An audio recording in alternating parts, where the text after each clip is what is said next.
بسم اللہ الرحمن الرحیم۔ السلام علیکم ورحمۃ اللہ وبرکاتہ۔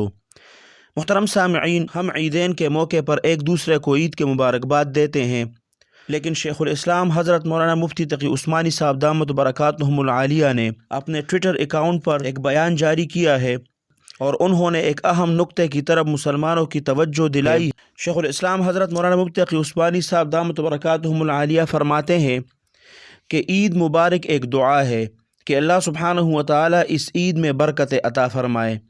یہ دعا جائز ہے، لیکن اس سے سلام کی سنت ادا نہیں ہوتی، لہٰذا اس سے پہلے السلام علیکم بھی کہنا یا لکھنا چاہیے، اور اگر کسی نے سلام کے بعد عید مبارک کہا ہے تو جواب میں وعلیکم السلام کہنا واجب ہے، صرف عید مبارک پر اکتفا نہیں کرنا چاہیے۔